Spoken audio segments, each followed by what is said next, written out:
আসসালামু আলাইকুম, সোহাগ মুস্তাফিজ। আপনাদের সবাইকে অনেক অনেক শুভেচ্ছা। আজকে 18 মে 2025। অনেকেই হয়তো জানেন যে আমরা টিম অ্যাবাংস থেকে fund raising beyond borders attract diversified partnerships and resources in a shifting aid world এই নামে একটি ওয়ার্কশপ করছি। এটি সেকেন্ড ব্যাচ হচ্ছে।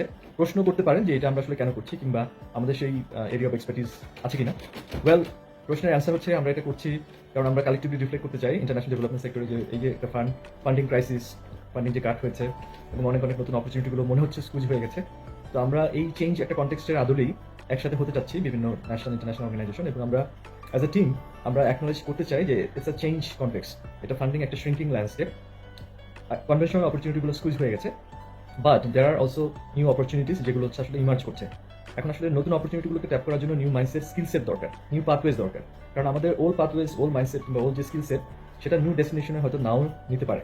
তো এই জন্যই আসলে কি দরকার, আমাদের ভালো কাজগুলো আমরা কন্টিনিউ করতে চাইলে বাংলাদেশের প্রেক্ষাপটে যদি দেখা যায়, সেই স্বাধীনতা পর থেকেই ইন্টারন্যাশনাল অনেক এনজিওর পাশাপাশি অনেক গ্রাসরুট লেভেল, অনেক লোকাল, অনেক ন্যাশনাল লেভেল এনজিও কিন্তু বাংলাদেশের সোশ্যাল ডেভেলপমেন্টে একটা গুরুত্বপূর্ণ ভূমিকা পালন করেছে বিভিন্ন সেক্টরে। সেটা হেলথ, সেটা নিউট্রিশন, সেটা এগ্রিকালচার, এডুকেশন, সেটা ক্লাইমেট চেঞ্জ, সেটা অ্যাডভোকেসি, বিভিন্ন ইনিশিয়েটিভে, বিহেভিয়ারাল চেঞ্জে, এবং অনেক কিছুতে একটা বড় একটা রোল প্লে করেছে।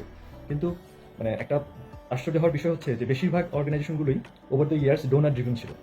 দেখা যায় বাইরে থেকে বিদেশি সহায়তা আসছে, সেটা হয়তো একটা ফোকাস আছে, সেটা গুড গভর্নেন্সে হতে পারে, সেটা এগ্রিকালচারে হতে পারে, কিংবা সেটা এডুকেশন হতে পারে, কিংবা যে এরিয়াগুলো আমরা বলেছি এছাড়াও আরও অনেক এরিয়া আছে, সেগুলো হয়তো হচ্ছে উইমেন এম্পাওয়ারমেন্ট হতে পারে, কোনো ইউথ স্কিল ডেভেলপমেন্ট কোনো প্রোগ্রাম হতে পারে।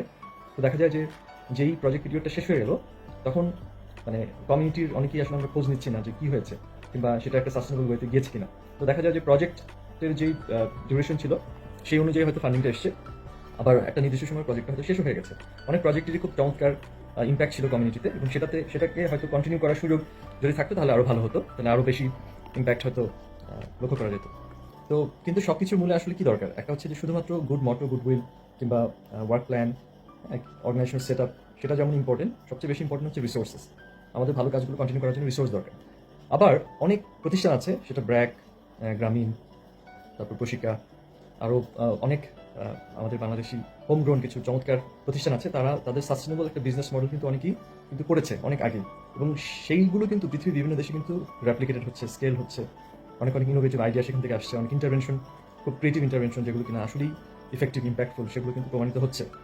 সেখানে শেষ নেই, এটা একটা লার্নিং বাই ডুইং অ্যাপ্রোচও হচ্ছে। কিন্তু বাংলাদেশ কিন্তু ডেভেলপমেন্ট সেক্টরে অনেক অনেক ভালো কাজের জন্য একটা ব্রিডিং লাইন। এখানে মাইক্রো ফাইন্যান্স, সোশ্যাল বিজনেস, অনেক পভার্টি এলিভেশনের ইন্টারভেনশন, বড় বড় মডেলগুলো কিন্তু এখানে বাংলাদেশে হয়েছে। তো বাংলাদেশ যেখানে একটা breeding land, on the other hand আমাদের, আমি যদি ভুল না করে থাকি, আমাদের অ্যাটলিস্ট 30,000 হয়তো রেজিস্টার্ড অ্যান্ড আনরেজিস্টার্ড এনজিও আছে, এবং এনজিও অ্যাফেয়ার্স ব্যুরোতেও একটা বড় একটা সংখ্যা, সম্ভবত 2,000 প্লাস রেজিস্টার্ড এনজিও আছে বাংলাদেশে, এবং অনেক ছোটো ছোটো ইনিশিয়েটিভ আছে, ইউথ লেড প্রোগ্রাম আছে, উইমেন লেড প্রোগ্রাম আছে, গ্রাসরুট লেভেল অর্গানাইজেশন আছে। তো আবারও মোদ্দা কথা হচ্ছে, যেটাই যত ভালো কাজ আমরা করতে পারবো, what we could do differently, এখন আসলে আমাদের করণীয়, আমাদের পার্টে আমরা কি করতে পারি, এবং গ্লোবালি বাংলাদেশে পৃথিবীর বিভিন্ন জায়গায় বেস্ট প্র্যাকটিসগুলো কী, ভালো জিনিসগুলো কী হচ্ছে, আমরা সেখান থেকে লার্নিংটা নিতে চাই। ডোনারের এখন যে মোটিভেশন, কিংবা এখন যে মাইন্ডসেট, কিংবা এখন যে ট্রেন্ডটা, সেটা আমরা বুঝতে চাই।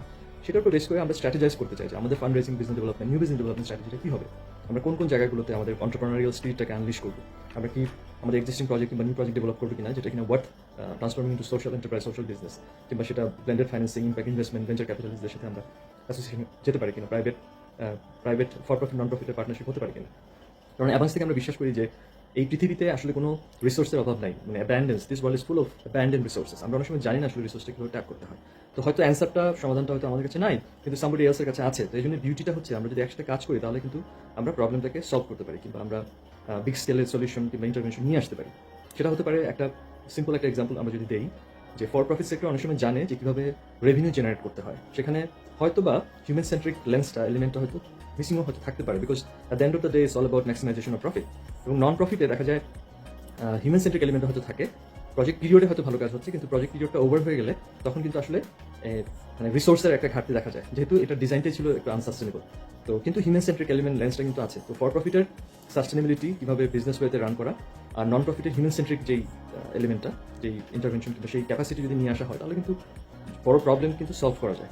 আমরা জানি যে অনেক ফর্মই হচ্ছে সোশ্যাল বিজনেসকে বলা হয় যে নন লস নন ডিভিডেন্ড বিজনেস, একটা সোশ্যাল প্রবলেমকে অ্যাড্রেস করবে, এবং এটা নিয়ে আমাদের এটা হোম গ্রোন একটা মডেল। আমাদের Nobel laureate professor Mohammad Yunus he came up with this idea, এবং বিশ্বব্যাপী উনি এটাকে অনেক বেশি পপুলার করেছেন। তো সোশ্যাল বিজনেস এটা একটা দারুণ মডেল, এবং আমরা ব্র্যাকের অনেক ইনিশিয়েটিভ দেখেছি যে অনেকগুলো সোশ্যাল এন্টারপ্রাইজ, ওনাদের প্রায় 16-17টা সোশ্যাল এন্টারপ্রাইজ আছে, মানে